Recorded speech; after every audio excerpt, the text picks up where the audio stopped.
So, good evening, everyone. My name is Rosa Murray and I'm a member of the Scottish Laity Network. And it's really my privilege to welcome you all to the first event of 2022, which is, as you can see on the screen, a synodal conversation understanding the theology of synodality with our companion tonight, Rafael Luciani. But before I invite Gillian to welcome and introduce Rafael, I would like to set our evening in the context of the journey that the SLN has been on since May 2020, when Father Jim Martin was our companion for our journey of discernment. Since that evening, we've had the privilege to have had many wonderful companions share their insights into the signs of the times and help us discern what the Spirit is saying. Last September, we sought to situate our journey firmly within the synodal journey that Pope Francis has, of course, invited the Universal Church to participate in, and we've had a series of 4 events. You can see on the slide there what they have been: the Synodal Church, a Kairos time with Massimo Fagioli, Synodality in Practice with Brian Grogan, and Synodality in Women with Phyllis Sagano, and then What Now and the Future for the SLN itself with Brian Grogan. Each of our speakers, Massimo, Brian and Phyllis, stressed that at the heart of the Synod and the synodal journey must be the Holy Spirit. So, as we begin our session tonight, we seek to hand our evening over to the Holy Spirit. We recall the prayer of John the 23rd for the Second Vatican Council. Renew your wonders in this our day, as by a new Pentecost. The centrality of the Spirit in our synodal journey has been firmly emphasised by Pope Francis.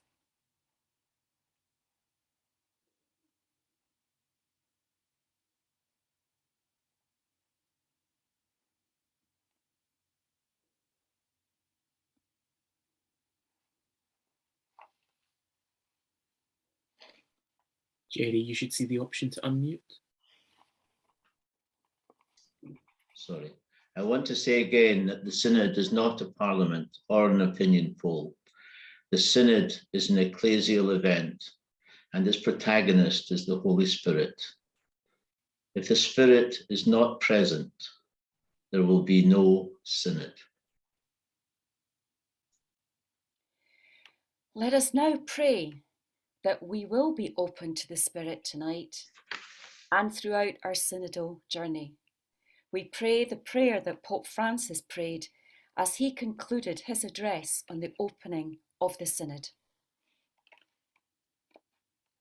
Come, Holy Spirit, you inspire new tongues and place words of life on our lips.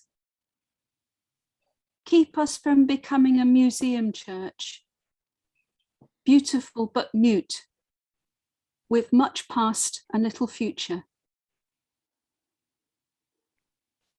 Come among us, so that in this synodal experience, we will not lose our enthusiasm, dilute the power of prophecy, or descend into useless and unproductive discussions.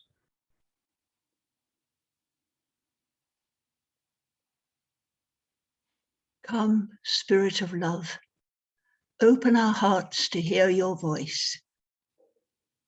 Come, Spirit of holiness, renew the holy and faithful people of God. Come, Creator Spirit, renew the face of the earth. Amen. Let us now spend a minute in silent prayer, opening ourselves to the Spirit.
It's now my pleasure to hand over to Gillian to welcome and introduce Rafael. Thanks, Gillian.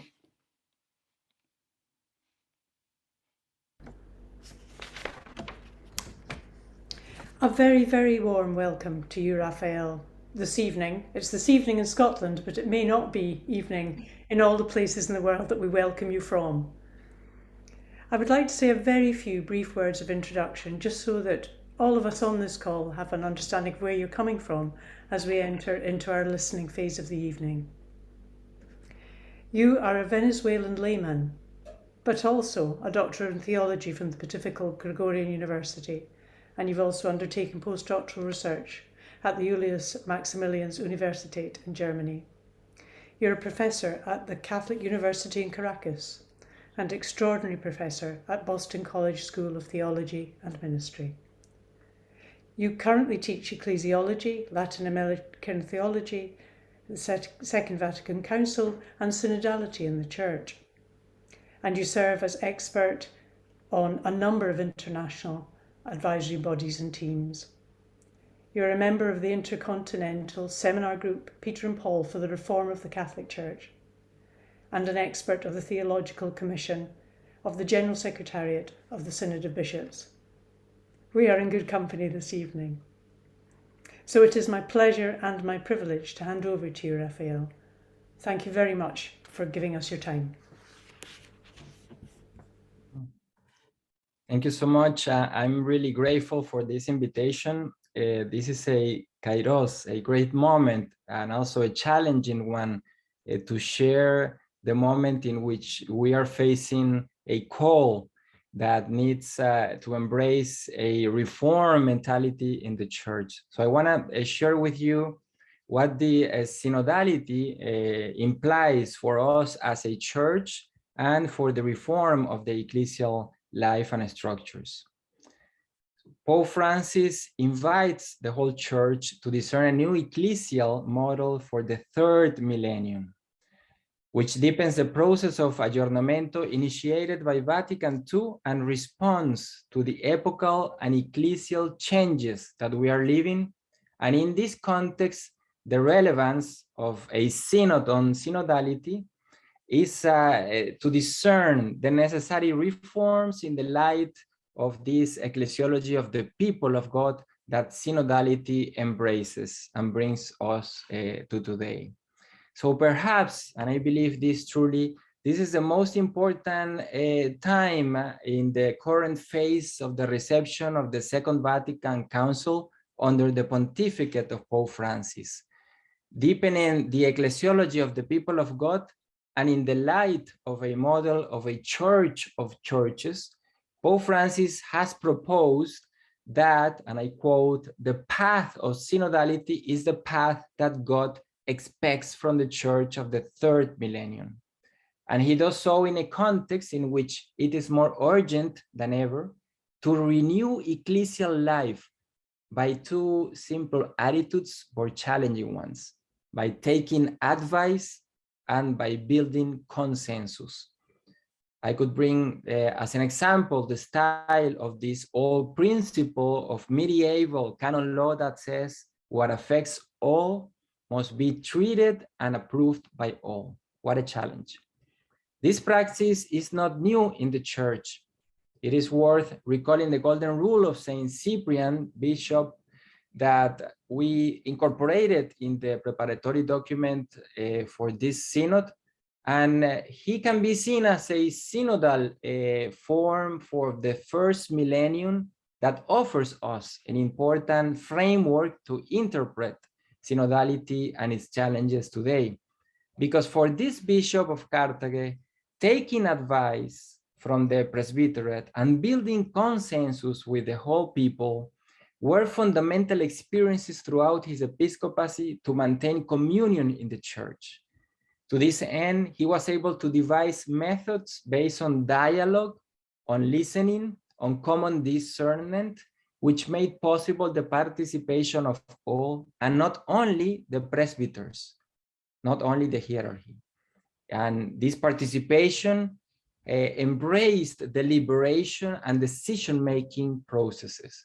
So the first millennium offers examples of a form of a church that understood that the exercise of power had to be in a shared responsibility way. So a first topic within this context of changes that I would like to share is a church of listening. We have heard this expression from Francis a lot of times. And inspired by this way of proceeding, Francis has described with the following words this expression. He says, a synodal church, and I quote, is a church of listening. It is a reciprocal listening in which everyone has something to learn.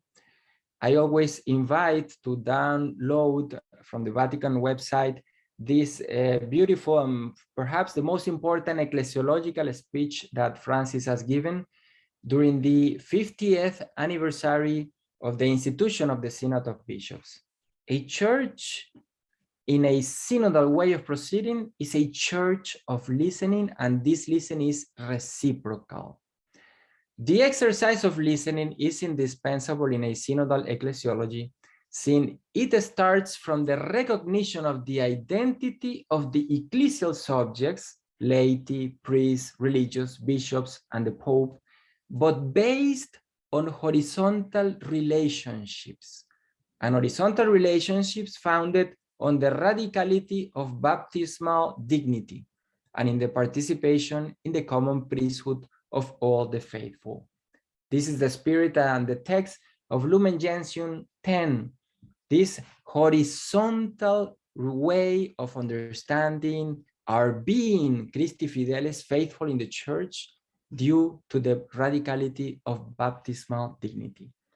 The church as a whole is qualified by means of listening processes in which each ecclesial subject, each one of us, contributes to something that completes the identity and the mission of the other. And this is something also stressed by the Council in Apostolicam Autocitatem number 6, this sense of being completed by the other.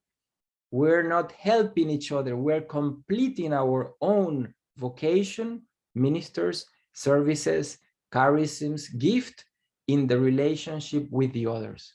And we do so on the basis of what each one of us can bring to the other as a contribution. Such a model supposes overcoming unequal relationships of superiority and subordination and moving to the logic of mutual need of one another, mutual need. This is the spirit of the International Theological Commission in another document that I also recommend to download that is called Synodality in the Life and the Mission of the Church, available in the Vatican website. And the Commission affirms that, and I quote, a synodal church is a participatory and co-responsible church. In the exercise of synodality, it is called to articulate the participation of all according to the vocation of each one with the authority conferred by Christ on the College of Bishops presided over by the Pope.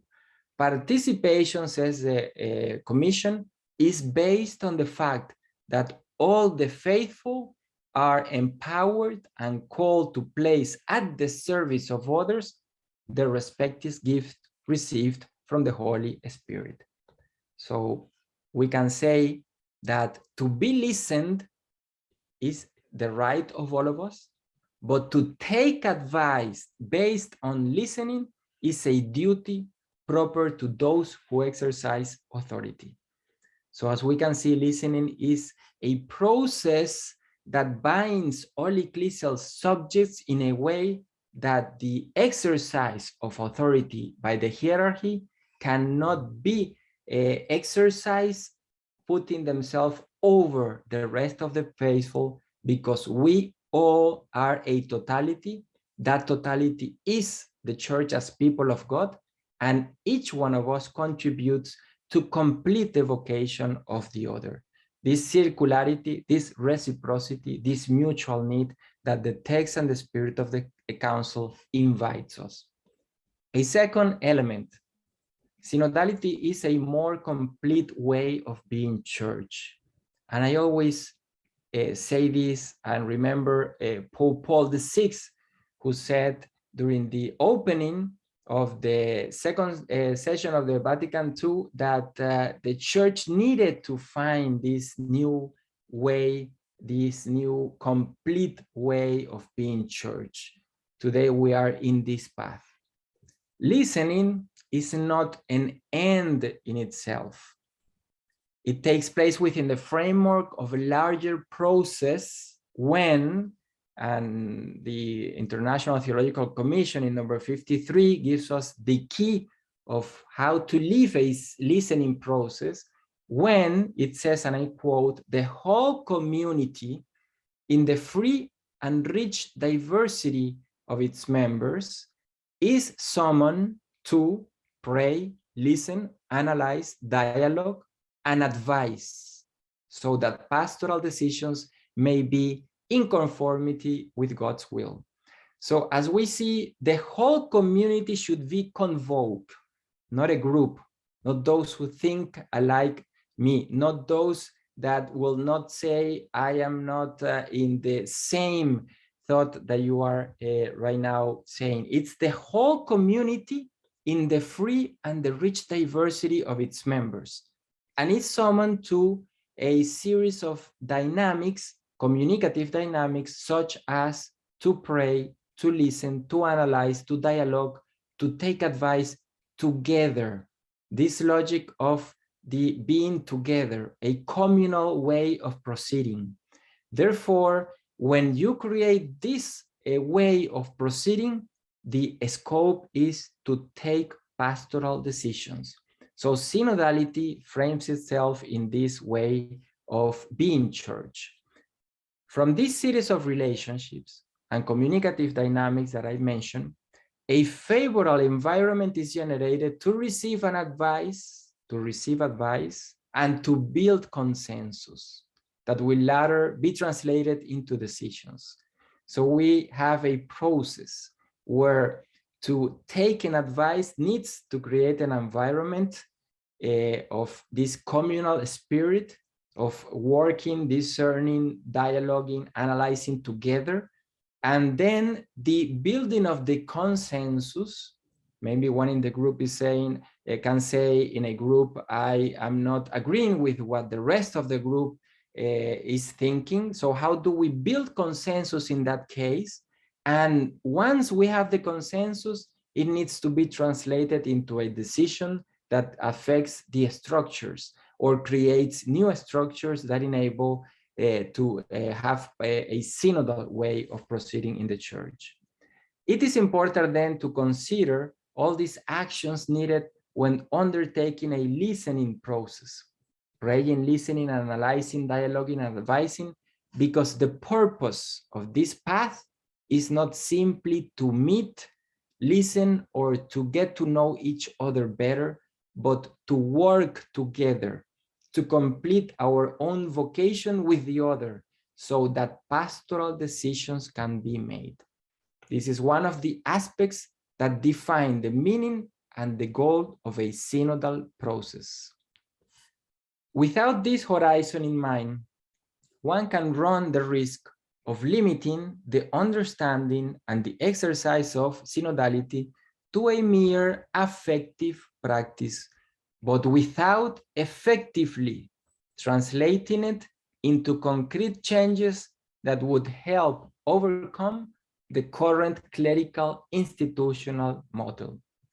For this reason, it is important to highlight that the current synod on synodality has created, for example, a theological commission, a methodological commission, and a spiritual commission, commissions that want to collaborate with the process in order to create channels and effective resolutions that one day may bring synodality into the ecclesial life at all levels in all people.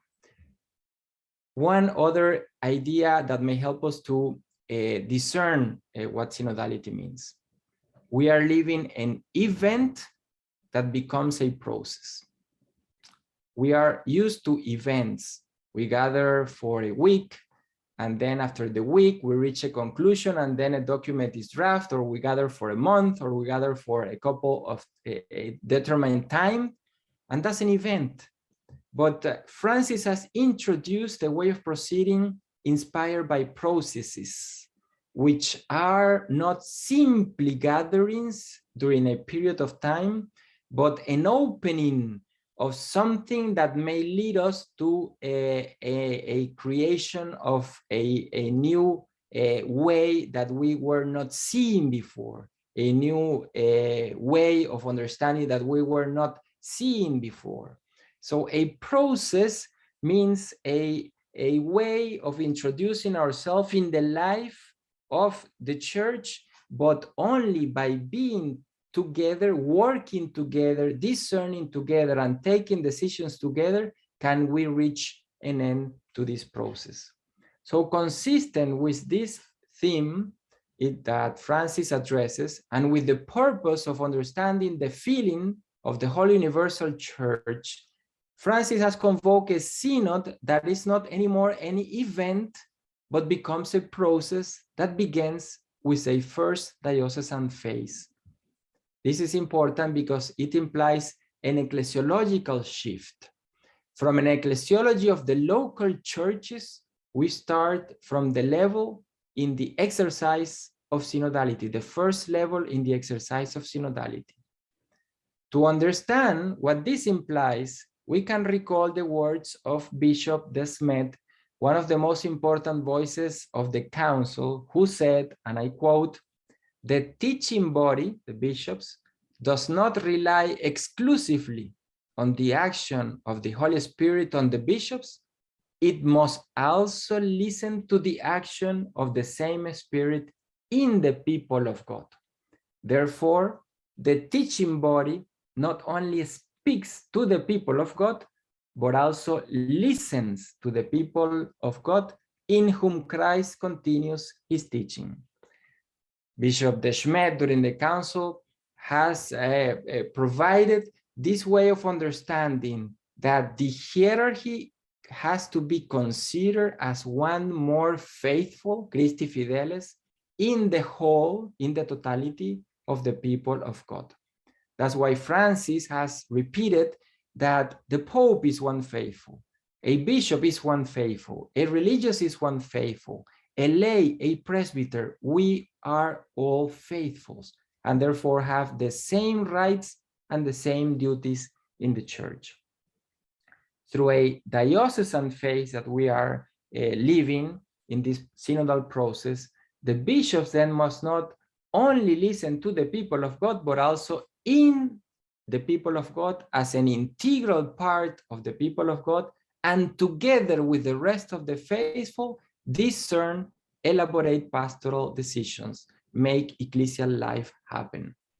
This is what in Lumen Gentium 12 and in Episcopalis Communio 5 talks about the centrality of the totality of the faithful being together. And it says so by saying, and I quote, "From the bishops down to the last of the faithful who show universal agreement in matters of faith and moral." Universal agreement.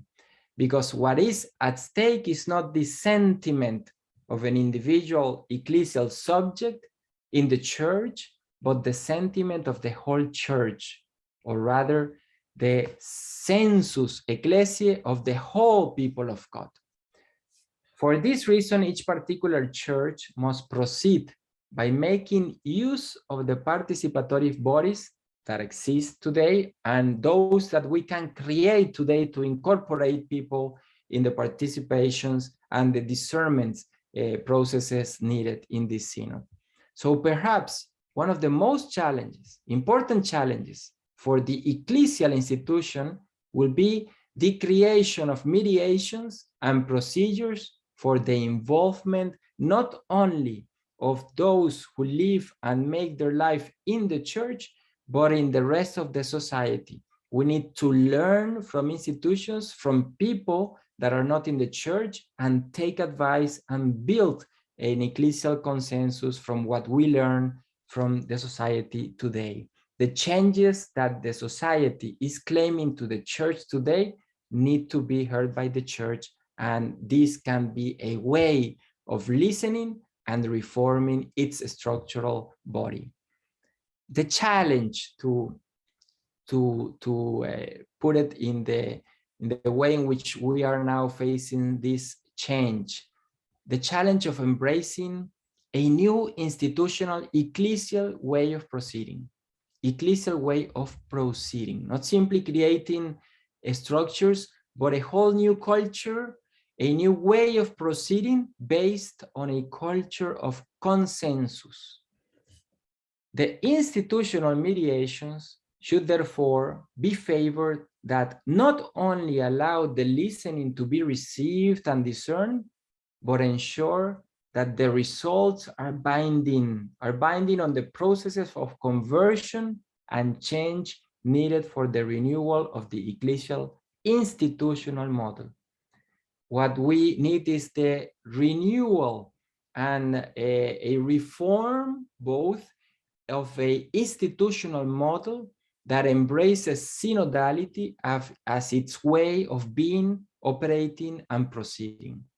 For this reason, the mere act of listening does not of itself characterize the ecclesial processes. The listening must also happen within a representative framework by which all the faithful participate in processes of joint discernment that build ecclesial decisions and thus express the consensus of all the faithful. In the document, the preparatory document of the Synod, it is said, I quote, "In the synodal style, decisions are made by discernment on the basis of a consensus born of common obedience to the Spirit." It is important then that we understand that the synodal way of proceeding embraces a whole new culture in the church that needs to be formed, because we are not used to taking advice and building consensus together. In the light of all the above, we can argue that if the way of proceeding of a synodal church has its point of departure and its point of arrival in the people of God, as we have explained, and Episcopalis Communio, number 7 says it, then synodality is an essential dimension of the church, and through synodality, we become people of God. We are called to be people of God. We are called to build the church people of God. Synodality enables that process, permits that way of being church. Then the listening cannot be considered as an end, as I have said, in itself, as an improvement of just simply gathering opinions, collecting opinions. It is rather a new communicational dynamic in the church that sets in motion processes of ecclesial reconfiguration, of conversion, of renewal, of reform. For this reason, we have to see this moment as a moment of grace, but as a moment of challenge in a larger framework of the ecclesial life, where we are called to respond to the signs of the times, but inspired by the Spirit, who speaks not only through the voices of the faithful, but from the society and from all those who are not in the church. And we have to learn to take advice of those that are living in the society and can teach us as a church how to be a better institution and a better institutional model. As we have said before, then the whole community in the free and rich diversity of this member is called. Are we incorporating the diversity that we have in the church? And are we letting the people speak freely in the church? If those are attitudes that are needed to build a synodal church, then what I was referring before, the praying, the listening, the analyzing, the dialoguing, and the consulting, can happen in an environment that enables a process of changes. But if I am not able to speak freely, and I do not have the diversity of the church incorporated in a group, then the praying, the listening, the analyzing, and the dialogue may not be leading me to take a proper advice, but the advice of the few that are there. The objective then of synodality is to work together so that decisions are made. And this is the key aspect that defines the meaning and the goal of a synodal process. If we have a process in a parish, for example, there are parish councils. If we have a process in a diocese, or we can take the figure of the diocesan pastoral council, if those spaces and structures are to work together, they are to work together so that the pastoral decisions are made by all. This way of proceeding facilitates then communal discernment, communal living, and therefore it is a more complete definition of the church, also a more complex one, because in these regards we are challenged to create a new attitude, to create new mediations, to create new procedures, and to create new modalities of participation based on shared living, shared discernment, and shared decision making in the church. An example can be found in Aparecida, the General Latin American Episcopal Conference celebrated in 2007, that proposed in number 371 in the Aparecida concluding document that the laity, and I quote, the laity should participate in the discernment, in the decision-making, in the planning, and in the execution of all ecclesial life. This is a call that Latin American bishops did in 2007, and it's a call to understand that the ecclesial subjects from the laity to the bishops are responsible, all of them, in the decision-making processes of the church. To achieve this ideal, it will be necessary to develop new ecclesial ways of proceeding and create new structures to enable communal discernment and shared decision-making based on the logic of what we have been insisting of taking advice and building consensus. An example to end from the tradition of the church is that we mentioned Saint Cyprian, Bishop Saint Cyprian, who promoted collaborative councils of bishops, priests, deacons, confessors, and also a substantial number of laity, because no decree can be established that is not ratified by the consent of the plurality. In effect, if all the faithful participate in the elaboration of decisions, then the decision-making will express the community's contribution in accord with the community's essential pastoral co-responsibility. And the authority, the bishop, will testify, will welcome, will ratify that contribution because he himself has been part of the process as one more faithful in a synodal church. Finally, if we read the preparatory document of the synod, it states that, and I quote, the ability to imagine a different future for the church and for the institutions that seek to fulfill the mission we have received depends largely on the decision to begin practicing processes of listening, dialogue, and community discernment in which each and every person can participate and contribute.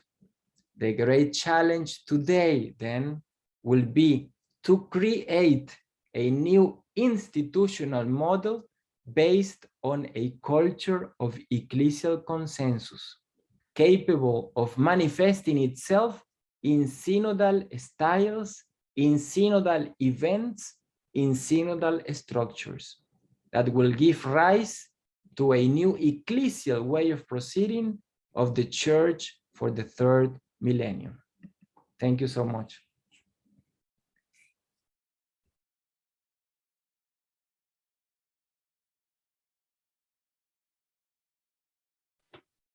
Rafael, thank you very much for sharing with us. We'll turn now to some questions which have been pouring in throughout the course of your contributions tonight, and really just an opportunity for me to say thank you, but also to encourage everyone to continue to send in those questions, those comments, those reflections, to keep the conversation going. And I want to turn first of all to a kind of series of questions that speak about what you spoke about earlier, Rafael, about horizontal leadership, horizontal synodality. And if I could turn to that, I'll take a couple of them together, but the first one, how do we understand horizontal leadership and respect for a particular vocation or responsibility within the church? Yes, it's based on the baptism, which gives us the same rights and duties. That will be the horizontal way of understanding the church. But once you have that common ground based on the baptism, you have an explosion of the diversity, which expresses in ministries, which expresses in charism or gift or services in the church. What may have happened, that it has happened, of course, is that we have homogenized the understanding of the word horizontal, and that means that everybody should be equal in the sense of conformity, uniformity, and not being able to create this diversity. No? So synodality permits this balance between unity and diversity in unity. That means that when we say people of God, we're talking about the same equal and rights as faithful, and we are talking about how each faithful has to find its own contribution to the others, but with one key in our minds. We are not helping each other. We complete each other's in one vocation and with one services. And this is something that changes the way in which a community understands, parishes understands itself. No, we are not helping, we are not auxiliary entities. We are completing in the church each one's vocations with the other's vocation. This is a communal way of understanding church as people of God. Thank you. Yes. And if we take this notion of horizontal synodality, do you feel quite optimistic about this, Rafael? Do you think this is the start of something, or do you think it will be another 50 years before we have another conversation like this? Yes, because synodality is part of a new reception of the ecclesiology of the people of God. It's deepening. That's what synodality is. It's the deepening of the ecclesiology of the people of God. And we can imagine how difficult has been to receive this ecclesiology. After the council, for Pope Paul VI, this ecclesiology was the central ecclesiology, and Cardinal Suenens and Bishop de Smet were the architects of this ecclesiology in Lumen Gentium during the council. So for them, it was a fresh ecclesiology. Then, with the pontificates of John Paul II and Benedict, we lived a shift from the ecclesiology of the people of God towards a hierarchical communio ecclesiology in 1985. And then when Francis is elected in 2013, we began a new phase in the reception of the Second Vatican Council, because he puts at the center again what Cardinal Suenens and Bishop Schmidt and what Pope Paul VI understood as the texts and the spirit, not only the spirit, the text and the spirit of the Second Vatican Council. And that is the second chapter of Lumen Gentium, the church as a people of God. So I think that we are challenged by recovering the Second Vatican Council. In seminaries, practically it's not read. Faculties of theology in many places is not read. In the parishes, we don't know. Sometimes we never even listen what the Second Vatican Council is.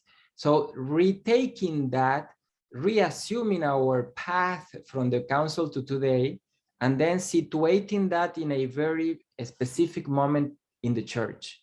It's a moment of conversion and reform, both.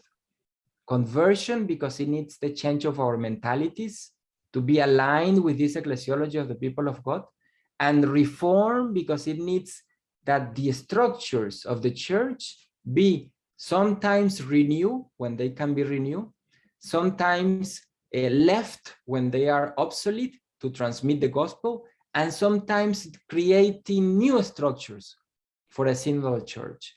So that's why we need this time as a time of transition towards a new institutional model. And I think that's what Francis has opened as a big process in the church.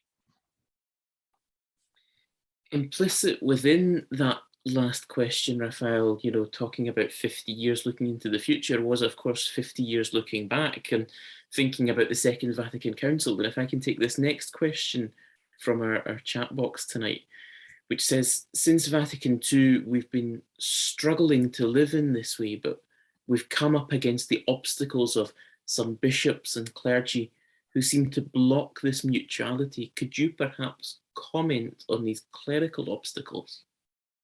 Yes, I think that one of the ways to overcome clericalism, one is formation. Sometimes in my personal experience, when I go to a parish and I see things that the priest is doing that are not at all aligned with the Second Vatican Council text and spirit, and I can identify that, and then I can say, well, and you know what, I'm going to another community, because today we have mobility. The pastoral, the way of understanding pastoral is different than 100 years ago.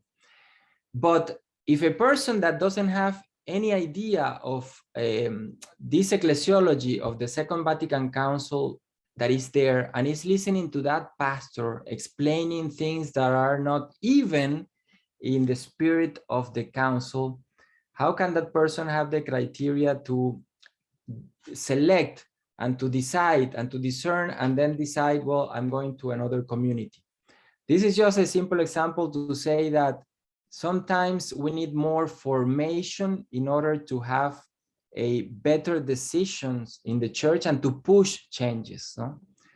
Another way of overcoming clericalism, a practical way that I lived, is sharing with small communities, creating small communities. In Latin America, we have called them ecclesial-based communities or Christian life communities.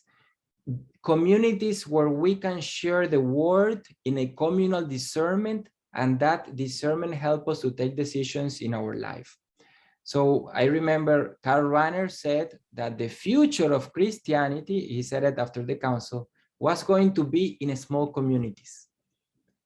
A liberation theologian, a companion of mine in teaching, Pedro Trigo in Venezuela, has said for 50 years the same thing.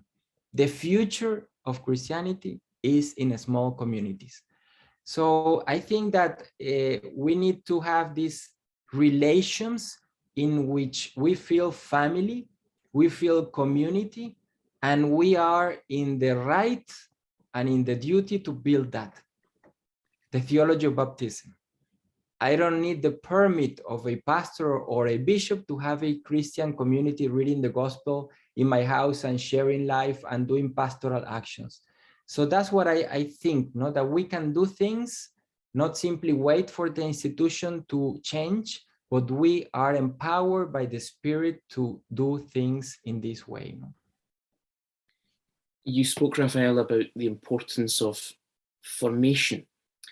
And I wonder if I could pick up within that perhaps the formation of our clergy in this next question, where the questioner asks what is taught in seminaries, in the ongoing formation of newly ordained priests, for example, as well, to enable them to grasp the meaning of a synodal church.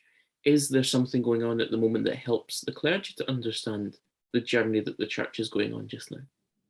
Yes, there are processes right now ongoing that are trying to reform certain institutions, and I can bring two examples in Latin America that I know. In Venezuela, we are, before the pandemic, doing a process of reforming parishes. It's a national pastoral assembly as an institution that was created by a plenary council that we had in the 1990s. And every couple of years, we do a national pastoral assembly. This one assumed the topic of renewing the parishes. That's an example of a church that identifies an institution that needs to be reformed. In Lima, in Peru, the Archbishop of Lima initiated also before the pandemic a process of consultation to the whole archdiocese. In that time, he was recently appointed, and Lima needed changes. The way in which he understood the changes should come was by consulting, listening, discerning in common. And the topic also has led to the reform of parishes.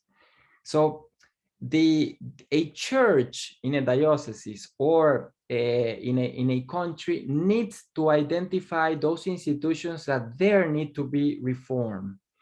And it could be difficult, yes, but we could push that to make it possible.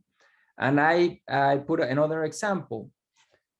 In my parish, the pastor, we have every certain years new pastors, as we all know, in the parishes. And sometimes every pastor that comes wants to bring its own mentality, and then everything that was done before, it seems that it had no value, no? That's why the pastoral parish councils are so important, because one time, one pastor came with his mentality and was not respecting what the community had done throughout the previous years. And the pastoral parish council took voice and said, we are a community, you are not our owner. And that is in the canon law, it's the pastoral parish council. And that is the ecclesiology of the people of God. We are a community, you are one faithful more. So we need formation, yes, and we need also the prophetic push of the Spirit to say the things and move the things according to the needs of the church. And there is a theologian that I always bring to conversations, Ronaldo Muñoz from Chile, that after the council, he started to teach ecclesiology, and he wrote a beautiful book on the renewal of the Latin American church, where he said that structural reforms were needed. At the same time, he lived in ecclesial-based communities.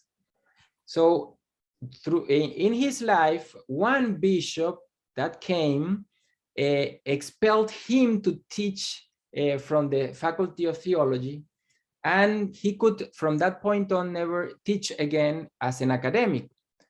He continued to write books. His work today has been recovered as one of the most influential ecclesiologists of the post-Vatican era in Latin America. So he didn't stop to think and to do and to write what he thought was the council's spirit and text, because he was expelled from the Faculty of Theology. And he continued his life with the ecclesial-based community, where he found sense and purpose as a Christian. So I think that we can do things, and many things, but we need to believe that the Spirit is really acting through each one of us and empowering us to live the gospel in the society today, and to claim the church, the changes that are needed today. I can honestly say, Rafael, that the questions are pouring in, the comments are incredible, the thanks are quite something, but I want to get through as many of these as we possibly can. You've taken quite a few examples from what I understand will be an area that you are far more familiar than I am in the Latin American church. But what are the lessons that can be drawn from the Latin American church's experience of synodality, and how can that be applied to the church in Europe and indeed across the world? Yes, we are not an example church because we have the same clericalism and the same problems as any other church in the world. But I think that one thing that can help, and I think that that in Europe is there, and sometimes it just need to be seen and value and rescue, the communal way of living as a culture. There are many cultures that exacerbate individualisms. But if we go to our roots, in many of our countries, the communal spirit and the communal way of proceeding and the communal understanding of society is very important. In Latin America, what I see different is that we have not forgotten this communal way of being as a culture. So when you go to a coffee bar, you're taking coffee because you want to talk with the person at the side. So you go for 2 minutes and you end up there 30 minutes talking, no? Because this sense of being with the other, no? But that exists in Italy, that exists in Spain, that may exist in many other countries. So it's not Latin America. So what I want to highlight is that sometimes we have in our own traditions that experience of a communal way of being that can help us to build a communal way of being church. But we have to build it and recover it and rescue it from our own traditions, no? But I think it's not that we are an example. And finally, about Latin America, we just celebrated, as you have seen maybe in the news, the Ecclesial Assembly of Latin America and the Caribbean in November. This is an institution that was recently created, petitioned by Pope Francis, where a 20% of bishops only can participate. And the rest are the different ecclesial subjects, laity, presbyters, and there is a percentage also for social movement, atheists, and people that do not belong to the church. The idea of this institution is to discern together the pastoral challenges of the continent. So we can do many things in our churches in all around the world. We just have to be creative. How can we propose a synodal structure in my parish? How can I propose a synodal structure in my diocese? I have to move and propose it because sometimes the pastor will not do it. So I think that this is why it is important that we are in a moment where we need formation, but we need also to believe that we are empowered by the Spirit, theology of baptism, and that gives us voice, duties, and rights in the church. There's a number of comments coming in, Rafael, about the notion of these structures. And for example, one commented that when you spoke about the parish pastoral councils, the comment was that in many cases this is formed and chosen by the parish priest. Do you see that as a barrier? Do you see there being a need for greater levels of responsibility and accountability for the parish pastoral councils and similar structures of lay Catholics? Yes, those are one of the structures that can be, and in fact, in some places are being renewed in a synodal key. Because if you have a parish with a parish council that works, not symbolically, but effectively, then that parish council becomes an entity of governance, an entity of pastoral care, pastoral visioning of the community, and representation. That means that in that pastoral council, you need to have the representation of the whole community. And it will start to change the way of proceeding in that parish. So these are structures that can be renewed, but in a synodal key. For example, you have the parish council, you can do an experience within the group of having, first of all, the diversity of the community, not the one who teaches catechesis and the one who teaches, no, the diversity of the community, not of those who do pastoral actions. That's one step. Another step is once you have the diversity of the community represented in that council, you start the process of being together, living together, working together. So you need to create the environment, what we have said before, of praying, of listening, of dialoguing, of talking to each other, of analyzing the problems, of discerning in common the solutions. Then you are in that council providing a space where the community can participate. And the important thing is that the pastor is one more in the council, because the center is the community, not the pastor. So we need to change the way in which we understand communities or parishes. The center of this at the service is the community. There are different models. I just share one experience. In Latin America and in my country, in Venezuela, parishes are integral entities. So you have social activities as you have sacramental life. No, everything is in a parish. If in other countries where I have been, the parish only offers sacraments. That's all. And if you need something that has to do with social issues, you go to a Catholic office of relief or social, etc. So you are given an image there, providing an image that the church is here, only giving sacraments, and over there is the society that will help you with the rest. No? So we need to change that. How do we change that? When the community is the center, the parish is serving not only the Catholics, is serving the community. And again, in the example of my parishes in Venezuela, they don't ask you, are you going to the mass? They don't ask you, are you Catholic to come here? So the parish is at the service of the community, because that means to be witness of the Gospels in the society. So we have to shift from the pastor as the center to the community as the center. And that's what we call in Latin America the parish as a community of communities, a decentralized parish.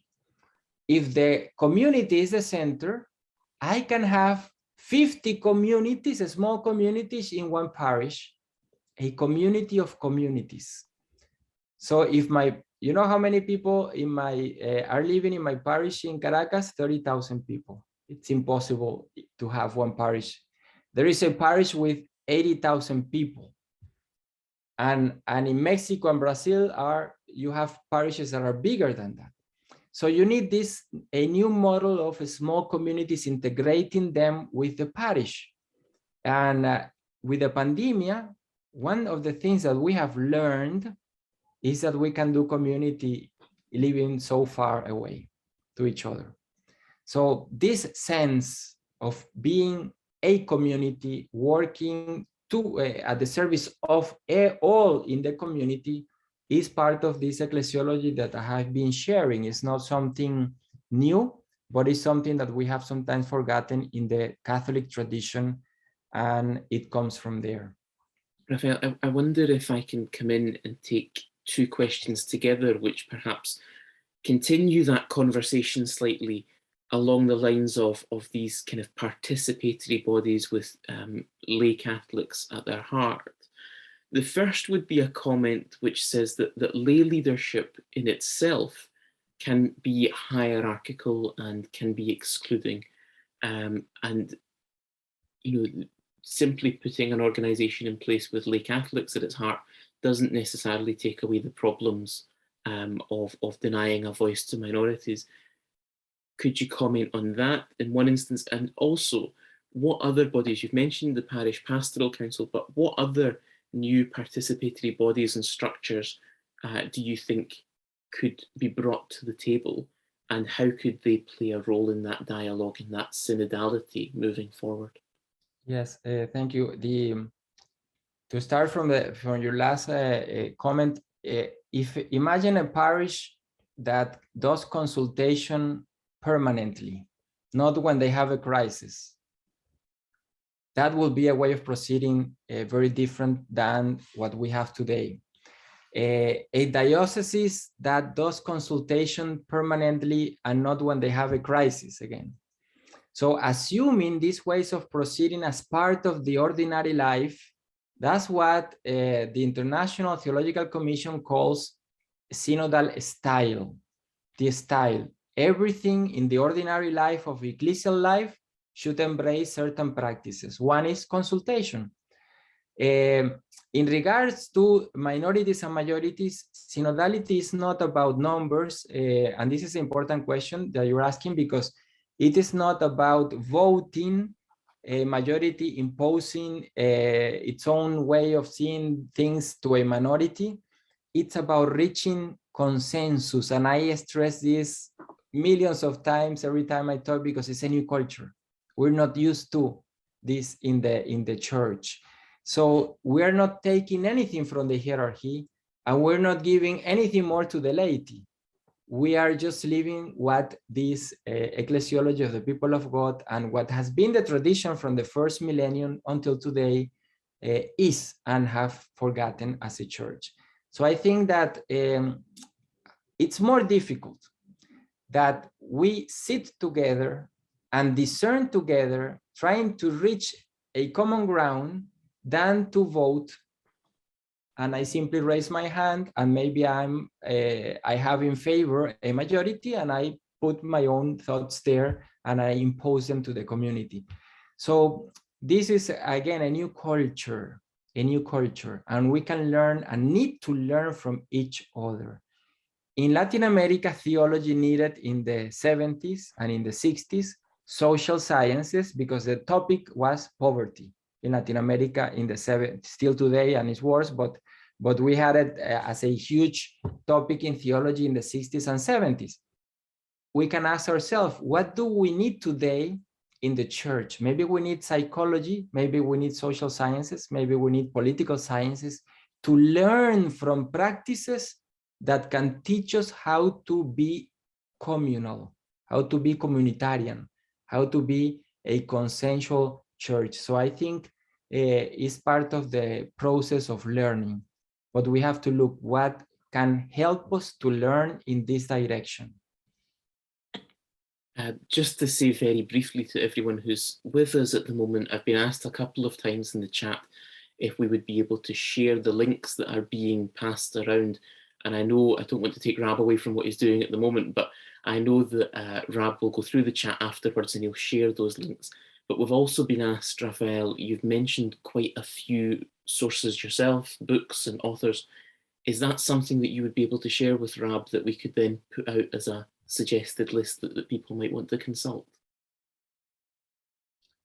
In the synodal process, one of the key things, and this is a very new thing in the practice of the church, that the preparatory document and the vademecum, and it has been said by Cardinal Grech during the inauguration of the synod, we can send our proposals directly to the Secretariat.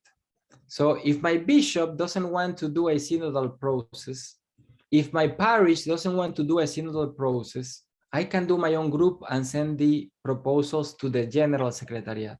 This is new in the church. This is new in the practice of the church. And this means listening.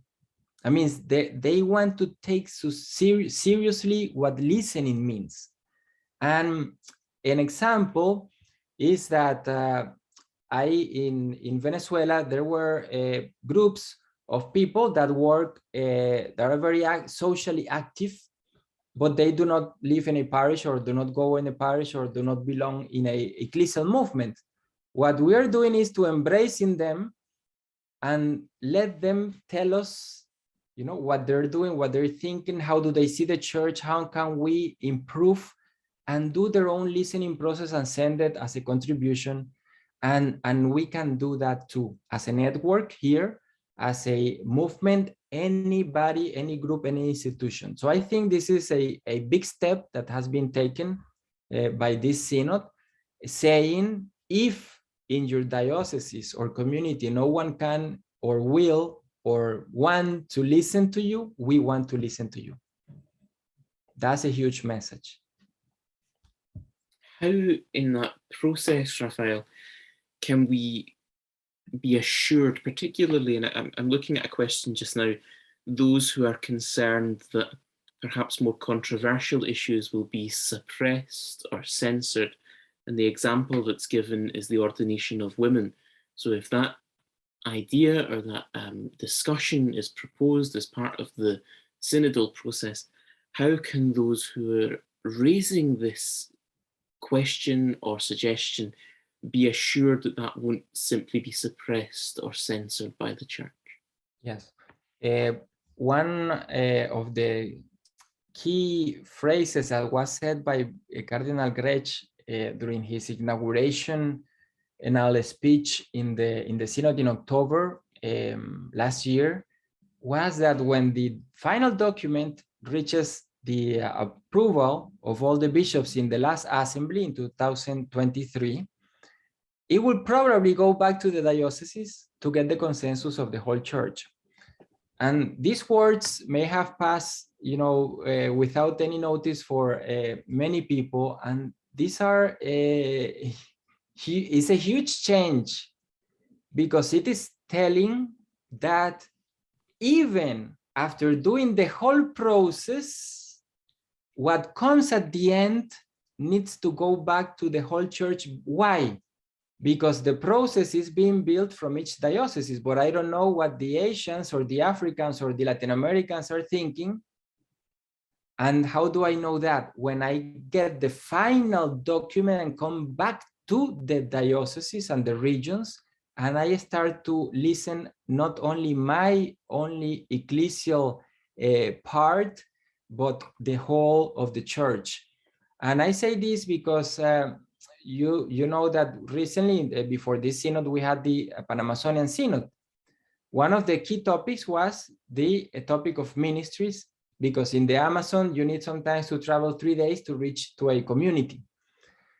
So there, because of the needs of the region, the topic of the ordination of married men was raised, and in fact was petitioned by the bishops in the final document. Now, my point, so you will laugh with what I'm going to tell you. In the canon law, following certain canons, you can do the petition to Rome without having the Pope having approved a final exhortation in the Synod of the Amazon. And a canonist called Miriam Biglen, that is part of the Synodal commissions too, she wrote for the Synod of the Amazon an important paper that is published in many languages on how a bishop can petition Rome to have a married man as a priest. Do you believe that those bishops that were the majority, that voted to have married priests in the dioceses, have not yet done that? And they're saying that the Pope did not approve it. So this is one example to say that we have already certain mechanisms and certain procedures that by implementing them, we can do much more things that we think that cannot be done.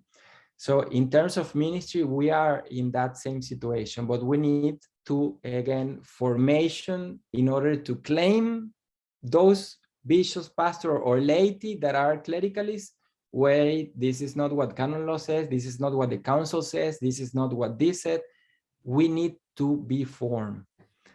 I am a lay, and I had many problems studying theology, because when I studied, laity could not study theology. Religious women and lay. Only religious men and those who were going to be priests, diocesan priests. So I continued to study. And I did my studies with all the impediments. And years after, it was recognized and I'm still living here. But if I had not said, I will continue, and I like this, and this is my vocation, it's not a career, well, I may have stopped this 10 years ago. So I think that we have to, again, believe that we have the Spirit is moving this time of the church, and we are called to press, to move, to push, to make the others do things that the church needs, or the time will pass.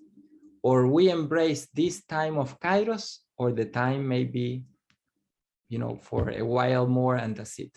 We have lived this in the church before. I feel at the moment like I face an impossible task with about 10 minutes remaining and still some 3 pages worth of questions to try and work my way through, or the excruciating task of trying to group them and pick which ones to put to you, Rafael. But I want to take 3 at the moment, which have a similar vein. The first talks about, he's a priest who experienced working with the basic Christian communities in the Philippines, and that move when they were suppressed. He says the voices of people being ignored, and the fear about those voices being ignored in the next stage of the synodal process. The 2 questions that I want to put to you alongside this would be, how do you see the relationship of the small community alongside that of the parish? So the relationship between the small community and the parish. And the final question on this theme of community, it's been said that community is very much a part of the culture in Latin America, but not so much in Europe, which is seen as more individualistic. Could you comment on that? Yes. A model of community of communities is when a parish is not simply the host of ecclesial movements, which is very different to say as the host of the community. We have been used, and this is a pastoral view that started with especially John Paul II, that ecclesial movements have been a part of the life of the church, and we have so many, no? When Francis began the pontificate, you have seen that he has insisted in the concept of church in exit, church forward, because it means that you cannot simply create an intra-ecclesial movement when you need to go to the society and live in the midst of the society, where you need to transmit the gospel and be witness of the gospel, because you're not going to witness the gospel among only Catholics. So the point is, a community of communities is not a church of ecclesial movements, even though ecclesial movements will continue to be part of the church. That's not the point, to cancel ecclesial movements. Is to broaden the way in which we see today parishes. An ecclesial movement has its own scope for the movement. A parish, the only scope it should have is the whole community. So if in that community you have 200 ecclesial movement and 3,000 non-ecclesial and social movements, all of them have to have the same attention of that parish. So you see that the notion is very different if I center the parish on only Catholic ecclesial movement, or the parish around the community to the service of the community.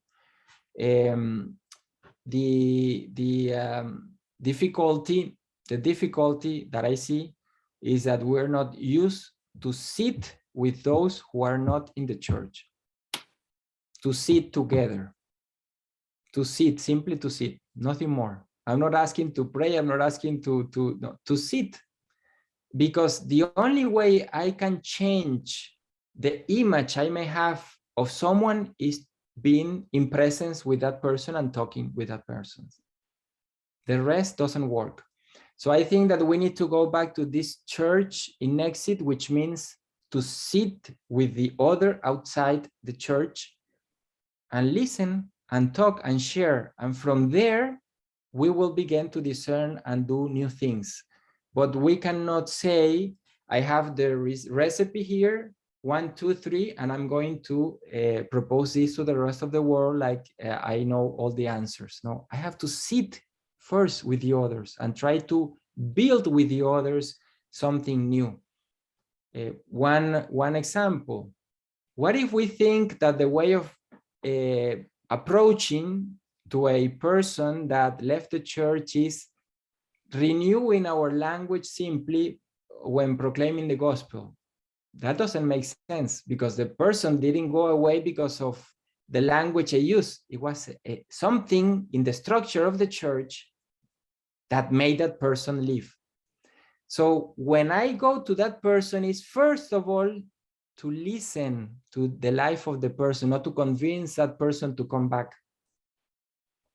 I have been in groups throughout the pandemic of pastoral plans, and some of them have insisted, wrongly in my vision, that the only preoccupation the church has right now is how to bring back the people to the churches after the pandemic, because we are used to the online communities, no?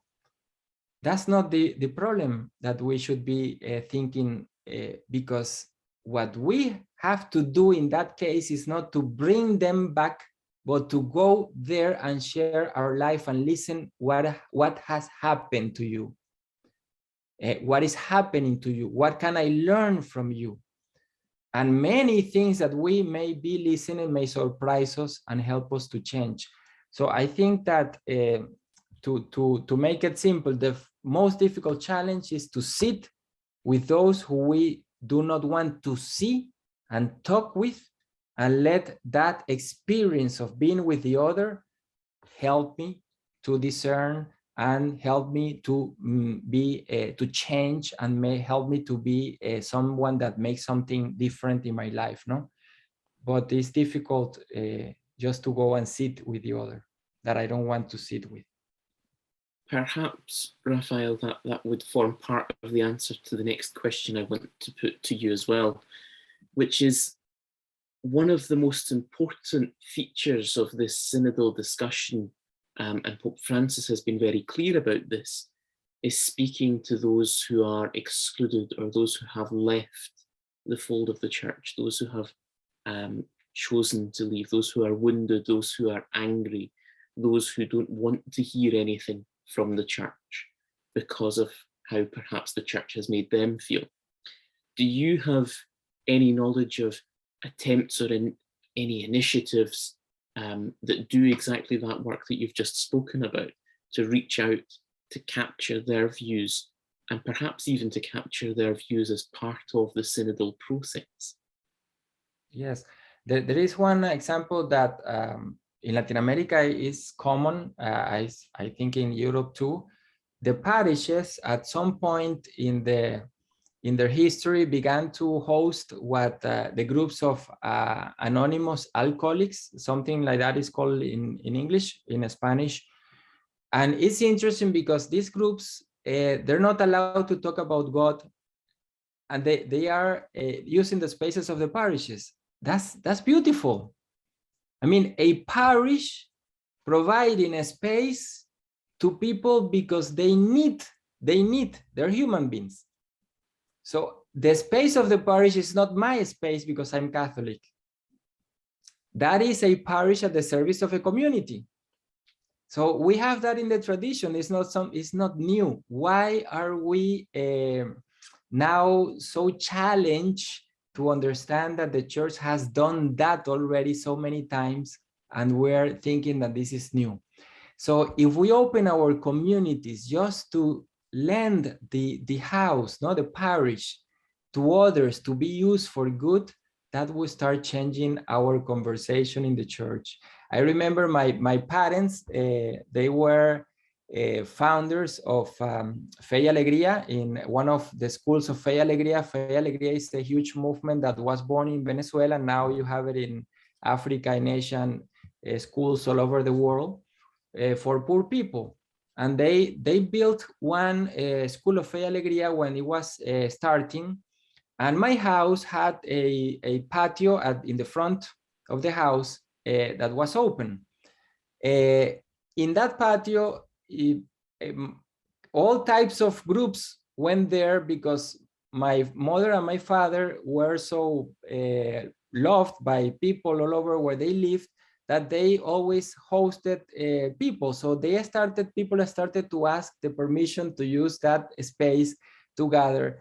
And at some point they had one group of Christian-based communities, another group of Fe y Alegría, another group of this, another group of that. So it was impressive how in my house, the space of the family was also the space of others to be shared, to be used. So for me, it's difficult to see a parish that says to me that the parish is only for Catholics. So this is the point. So that's why I brought the example of anonymous alcoholics, because it is a way of understanding that we have done this in the past and we need to do it again if we want to change. Well, Rafael, I could continue this conversation all night effortlessly. There has been such a volume of questions, comments, reflections. There is no doubt that you have sparked a synodal conversation that I can't wait to see where it goes in our breakout rooms and beyond tonight. I have immensely enjoyed our conversation. Thank you very, very much. And I'm now going to hand back over to Rosa, who should see the option to unmute.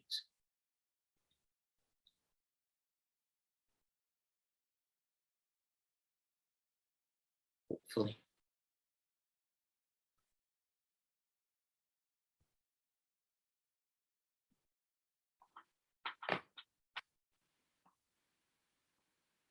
Or maybe using the wrong Rosa. That's also possible, because there's two of you. There you go, it should be coming up now, Rosa. Right, are we okay now? There we go. Right, sorry about that. Thank you, thanks Callum, thank you very much Rafael. I'm now going to hand over to Jane to give you a proper thank you.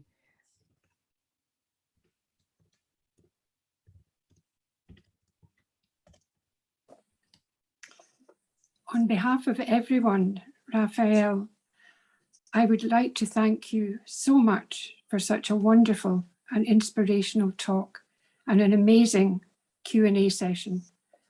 Your breadth of knowledge and experience is extraordinary, and it's a privilege and a blessing for us to have you as our companion tonight on our journey of discernment. You have given us so many gifts here, a new way of seeing, possibilities of learning from each other.